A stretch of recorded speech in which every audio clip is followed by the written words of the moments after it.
Assalamualaikum warahmatullahi wabarakatuh.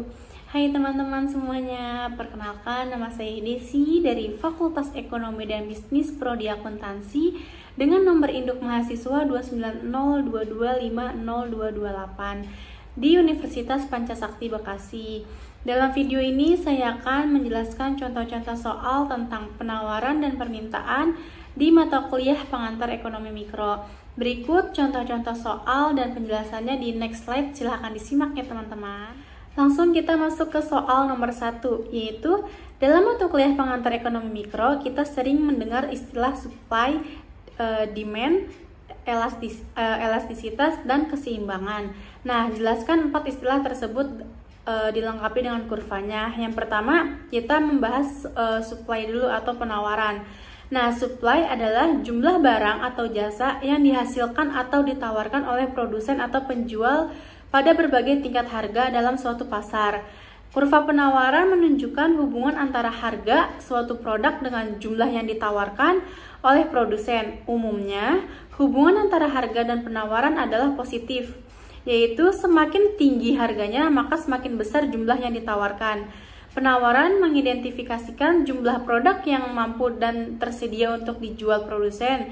Di sini dikenal hukum penawaran, yaitu yang menyatakan bahwa jika faktor lain dianggap konstan, maka jumlah barang yang ditawarkan akan meningkat ketika harga barang tersebut naik. Kurva penawaran. Menurut Investopedia, jika harga kedelai naik, petani akan lebih insentif untuk menanam jagung lebih sedikit dan lebih banyak kedelai. Jumlah total kedelai di pasar akan meningkat. Nah, sejauh mana kenaikan harga diterjemahkan dalam peningkatan kuantitas disebut sebagai elastisitas penawaran atau elastisitas harga penawaran. Jika kenaikan harga kedelai sebesar 50% menyebabkan jumlah kedelai yang diproduksi meningkat sebesar 50%, maka elastisitas penawaran kedelai adalah 1. Nah, sebaliknya jika kenaikan harga kedelai sebesar 50% hanya meningkatkan kuantitas yang ditawarkan sebesar 10%, maka elastisitas penawarannya adalah 0,2. Kurva penawaran lebih dangkal atau mendekati horizontal untuk produk dengan penawaran yang lebih elastis dan lebih curam, atau mendekati vertikal untuk produk dengan penawaran yang kurang elastis. Ini ada bentuk kurva penawaran, silahkan dilihat ya teman-teman. Di sini ada jumlahnya ada 5, 10, 15, 20, dan 25, dan untuk harganya atau P itu ada harga 3.000, 4.000, 5.000, 6.000, dan 7.000. Silahkan dilihat ya teman-teman. Untuk keterangannya, garis horizontal merupakan garis yang menunjukkan jumlah barang yang diminta atau Q atau quantity. Yang garis vertikal merupakan garis yang menunjukkan harga barang atau P, yaitu price. Untuk garis penawaran ditarik dari bawah menuju ke atas karena semakin mahal harganya maka semakin banyak penawarannya. Yang kedua ini lanjut ke demand atau permintaan. Demand adalah jumlah barang atau jasa yang diinginkan atau diminta oleh konsumen pada berbagai tingkat harga dalam suatu pasar. Nah, kurva permintaan menunjukkan hubungan antara harga suatu produk dengan jumlah yang diminta oleh konsumen. Hubungan antara harga dan permintaan adalah negatif, yaitu semakin tinggi harganya maka semakin kecil yang diminta. Hal ini tergambar dalam kurva permintaan yang menurun dari kiri atas ke kanan bawah. Nah, jika harga jagung naik, konsumen akan lebih insentif untuk membeli lebih sedikit jagung dan menggantinya dengan makanan lain sehingga jumlah permintaan jagung akan turun. Ini adalah bentuk kurva permintaan. Di sini ada jumlahnya juga atau kuantiti ada 10, 20, 30, 40, dan 50, dan harganya di angka 10 itu yaitu 12.000, yang untuk kuantiti jumlah 20 itu di harga 11.000 sampai ke kuantiti 50 itu harganya cuma 8.000. Untuk keterangannya yaitu garis horizontal merupakan garis yang menunjukkan jumlah barang yang diminta atau Q, quantity. Nah, sedangkan garis vertikal merupakan garis yang menunjukkan harga barang atau P, atau bisa disebut juga dengan price. Dan garis permintaan ditarik dari atas menuju ke bawah karena semakin murah harganya maka semakin banyak permintaannya, sedangkan semakin tinggi harganya maka permintaannya akan semakin rendah. Selanjutnya ini adalah elastisitas. Nah, elastisitas ini apa sih? Elastisitas yaitu menggambarkan responsibilitas jumlah permintaan atau penawaran terhadap perubahan harga. Elastisitas permintaan yaitu mengukur seberapa sensitif jumlah permintaan terhadap si perubahan harga, sedangkan elastisitas penawaran mengukur seberapa sensitif jumlah penawaran terhadap perubahan harga. Nah, elastisitas ini dapat dibedakan menjadi tiga tipe, yaitu elastisitas elastis, inelastis, dan unitary elastis. Nah, jika perubahan harga menyebabkan perubahan persentase yang lebih besar dalam jumlah permintaan atau penawaran, maka elastisitas dikatakan elastis. Nah, sebaliknya, jika perubahan harga hanya menyebabkan perubahan persentase yang kecil dalam jumlah permintaan atau penawaran, maka elastisitas dikatakan inelastis. Nah, elastisitas unitary terjadi ketika perubahan harga menyebabkan perubahan persentase yang sama dengan jumlah permintaan atau penawaran. Ya teman-teman, di sini ada jenis-jenis elastis permintaan, yaitu sebagai berikut. Ada 5 jenisnya. Yang pertama ini ada inelastis sempurna, lalu yang kedua ada inelastis, yang ketiga ada elastis unitary, lalu yang keempat ada elastis, dan yang terakhir ada elastis sempurna. Nah, untuk penjelasannya, untuk permintaan elastis sempurna yaitu E sama dengan 0. Nah, permintaan elastis elastis sempurna ini terjadi bila mana perubahan harga yang terjadi tidak ada pengaruhnya terhadap jumlah permintaan, atau E sama dengan 0, yang artinya bahwa perubahan sama sekali tidak ada pengaruhnya terhadap jumlah permintaan. Contohnya itu adalah obat-obatan pada waktu sakit. Nah, pada kurva inelastis sempurna ini kurvanya akan sejajar dengan sumbu Y atau sumbu P. Lalu yang kedua itu ada permintaan inelastis, atau bisa disebut juga dengan E kurang dari 1. Permintaan inelastis ini terjadi jika perubahan harga kurang berpengaruh pada perubahan permintaan, atau bisa dikatakan lambang kurang dari 1. Artinya yaitu perubahan harga hanya diikuti perubahan jumlah yang diminta dalam jumlah yang relatif lebih kecil. Contohnya itu permintaan terhadap beras. Yang ketiga ini permintaan elastis uniter, yaitu E sama dengan 1. Untuk permintaan elastis uniter ini terjadi jika perubahan permintaan sebanding dengan perubahan harga. E sama dengan 1 artinya perubahan harga diikuti oleh perubahan jumlah permintaan yang sama. Contohnya itu adalah barang-barang elektronik. Lalu yang keempat ada permintaan elastis, atau bisa dikatakan E lebih dari 1. Untuk permintaan elastis terjadi jika perubahan permintaan lebih besar daripada perubahan harganya. E lebih dari 1 itu artinya perubahan harga diikuti jumlah permintaan dalam jumlah yang lebih besar. Contohnya yaitu adalah barang-barang yang mewah seperti mobil dan sebagainya. Dan yang terakhir ini ada permintaan elastis sempurna, atau bisa dilambangkan dengan E sama dengan lambang tak terhingga, yaitu permintaan elastis sempurna terjadi jika perubahan permintaan tidak berpengaruh sama sekali terhadap perubahan harga kurvanya. Perubahan harga. Nah, kurvanya ini akan sejajar dengan sumbu Q atau X. Nah, E sama dengan lambang tak terhingga ini artinya yaitu bahwa perubahan harga tidak diakibatkan oleh naik turunnya jumlah permintaan. Contohnya itu adalah bumbu dapur. Setelah tadi kita menjelaskan elastis permintaan, sekarang selanjutnya adalah elastis penawaran. Untuk elastis penawaran juga sama, dibagi menjadi 5, yaitu ada inelastis sempurna, yang kedua ada inelastis, yang ketiga elastis uniter, yang keempat ada elastis, dan yang terakhir ada elastis sempurna. Untuk penjelasannya yaitu adalah penawaran inelastis sempurna, atau bisa dilambangkan dengan E sama dengan 0, yaitu penawaran inelastis sempurna dapat terjadi jika perubahan harga tidak dapat mempengaruhi jumlah penawaran, atau jika nilai koefisiennya adalah 0. Nah, barang yang sifat penawaran inelastis sempurna adalah barang yang jumlahnya tidak bisa ditambah walau harga mengalami kenaikan. Contohnya itu adalah tanah. Lalu yang kedua itu penawaran inelastis, atau bisa dilambangkan dengan E kurang dari 1. Nah, untuk penawaran inelastis terjadi jika perubahan harga kurang berpengaruh pada perubahan penawaran. Atau dengan kata lain, penawaran tidak elastis terjadi jika persentase perubahan penawaran barang lebih kecil dari persentase perubahan harga, atau jika nilai koefisiennya adalah kurang dari 1. Nah, barang-barang hasil pertanian memiliki sifat penawaran inelastis karena produk pertanian ini dibatasi oleh masa panen dan musim. Contohnya itu adalah kayak buah durian, di mana penawaran untuk produk tersebut sangat bergantung musim panennya. Yang ketiga itu ada penawaran elastis uniter, yaitu atau bisa dilambangkan dengan E sama dengan 1. Untuk penawaran elastis uniter terjadi jika perubahan harga sebanding dengan perubahan jumlah penawaran. Atau bisa dikatakan elastis uniter ini jika persentase perubahan harga sama dengan persentase perubahan penawaran, atau jika nilai koefisiennya adalah 1. Untuk penawaran elastis atau bisa dikatakan dengan E lebih dari 1, maka penawaran elastis terjadi jika perubahan harga diikuti dengan jumlah penawaran yang lebih besar.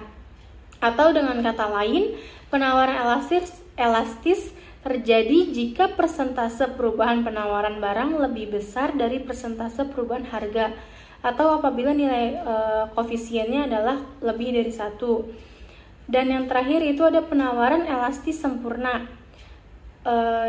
Untuk lambangnya yaitu E sama dengan lambang tak terhingga. Untuk penawaran elastis sempurna ini terjadi jika harga suatu barang tidak berubah sama sekali, akan tetapi penyedia dari barang berubah. Atau dengan kata lain, penawaran elastis sempurna terjadi jika perubahan penawaran tidak dipengaruhi sama sekali oleh perubahan harga, sehingga nilai koefisiennya itu tidak terhitung. Lalu di sini yang keempat itu ada keseimbangan. Keseimbangan ini terjadi ketika jumlah permintaan dan penawaran suatu produk atau jasa sama, sehingga tidak ada tekanan untuk mengubah harga. Nah, titik keseimbangan ini juga disebut titik harga dan kuantitas keseimbangan.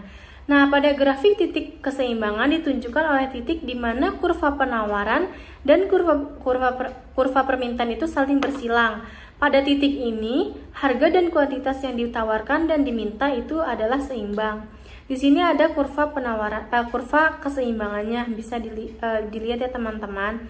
Dan untuk keterangannya itu dengan garis D ketemu D ini yaitu kurva permintaan, dan yang garis S dari pojok kiri ke atas pojok kanan itu adalah kurva penawaran, dan untuk E ini yaitu titik keseimbangan atau kurva permintaan sama dengan kurva penawaran saat terjadi harga keseimbangan. Ya teman-teman, sekarang kita lanjut ke soal nomor 2, yaitu pasar merupakan tempat bertemunya permintaan dan penawaran.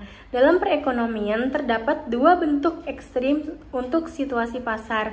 Analisis perbedaan antara kedua bentuk ekstrim pasar tersebut yaitu A. Pasar monopoli dan B. Pasar persaingan sempurna. Nah, kita jawab ya teman-teman. Pertama ini pasar monopoli terlebih dahulu. Pasar monopoli ini adalah situasi di mana terdapat hanya satu penjual atau produsen yang menguasai seluruh pasar untuk suatu barang atau jasa tertentu. Dalam pasar monopoli ini, penjual memiliki kontrol penuh terhadap harga dan kuantitas barang yang dibawakan.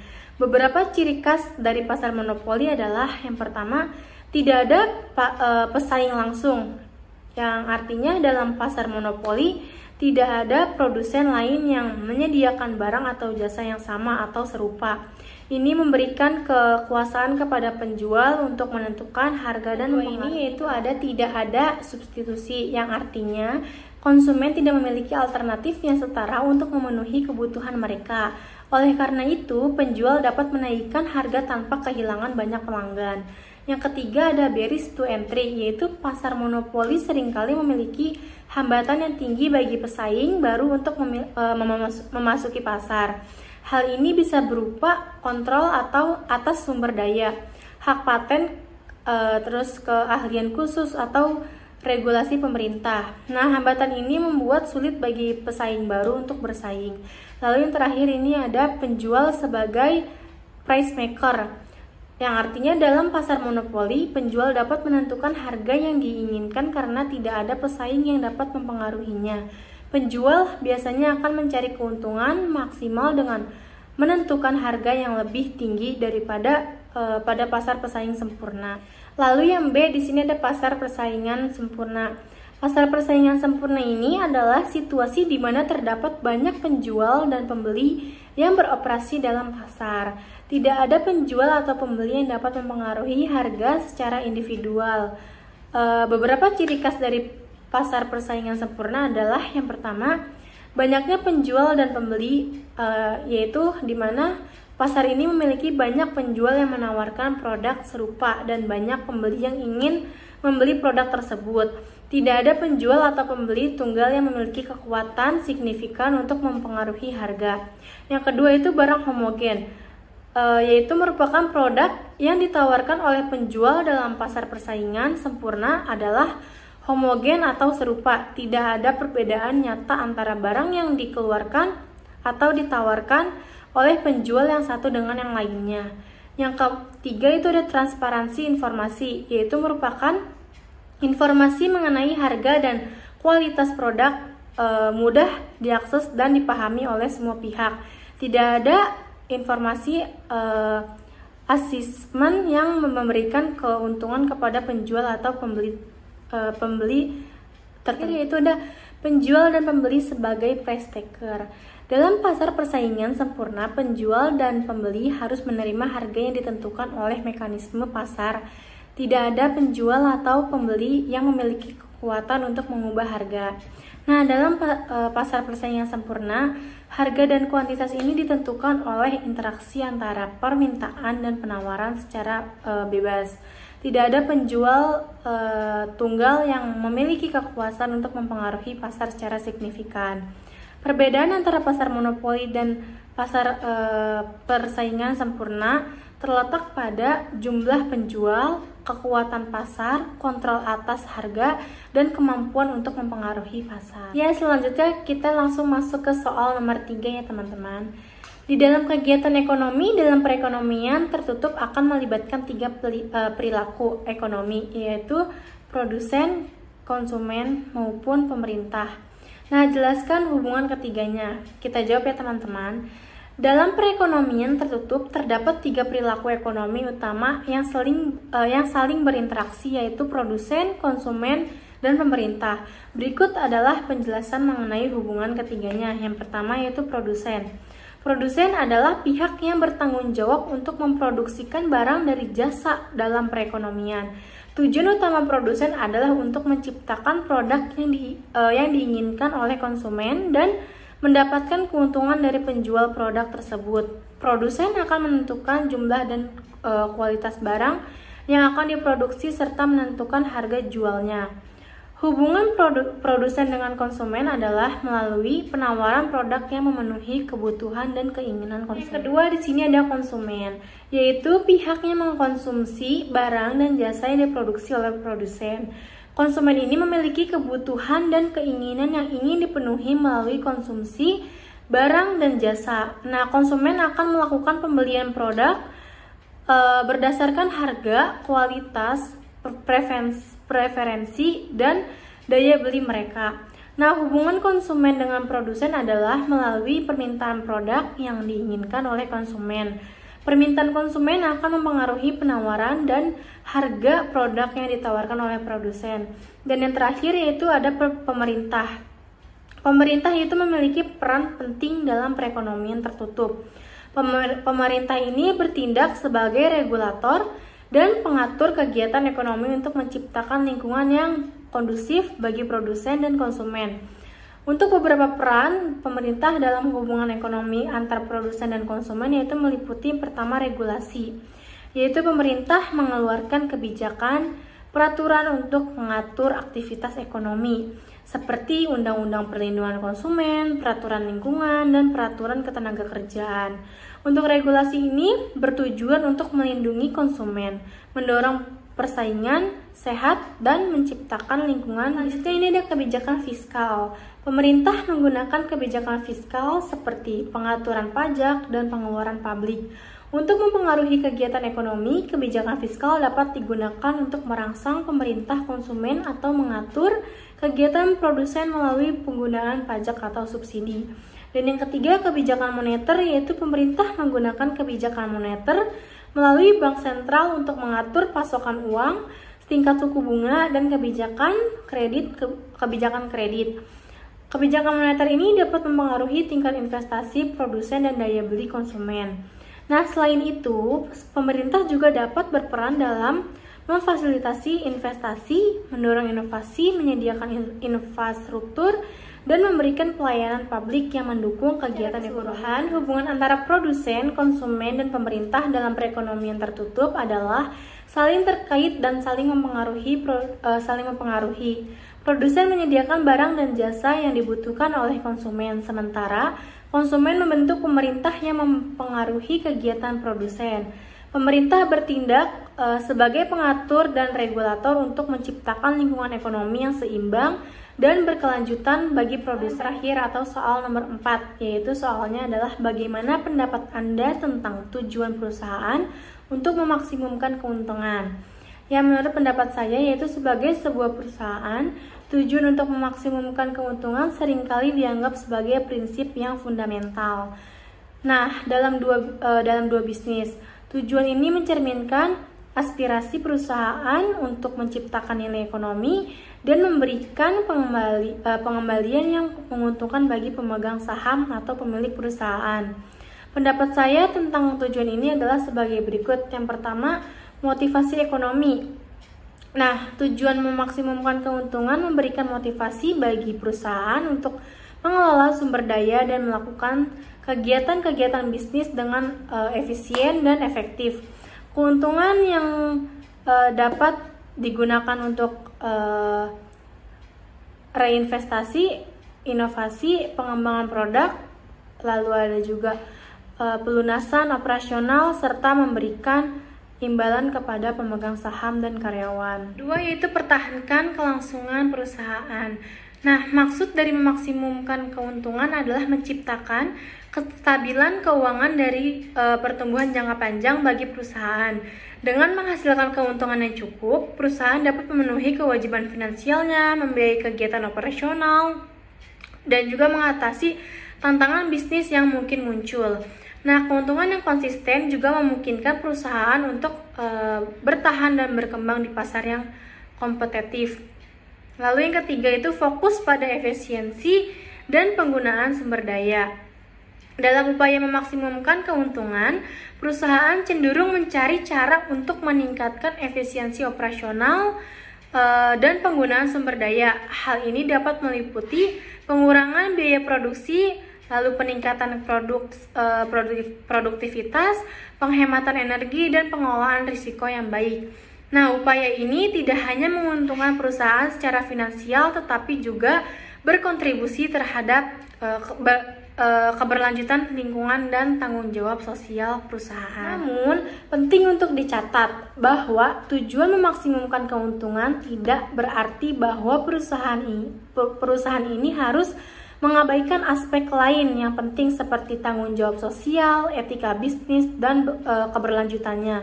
Dalam lingkungan bisnis yang semakin kompleks dan beragam, perusahaan yang berhasil seringkali mampu menggabungkan keuntungan dengan kepedulian terhadap keberlanjutannya, dampak sosial, dan kepuasan pelanggan. Nah, prinsip tanggung jawab sosial perusahaan dan praktik bisnis yang berkelanjutan semakin menjadi perhatian dalam lingkungan bisnis saat ini. Ya teman-teman, itu saja contoh-contoh soal yang dapat saya jelaskan dan saya berikan. Semoga bermanfaat untuk semua teman-teman yang menonton. Kurang lebihnya mohon maaf bila ada kata-kata yang kurang berkenan. Terima kasih. Wassalamualaikum warahmatullahi wabarakatuh.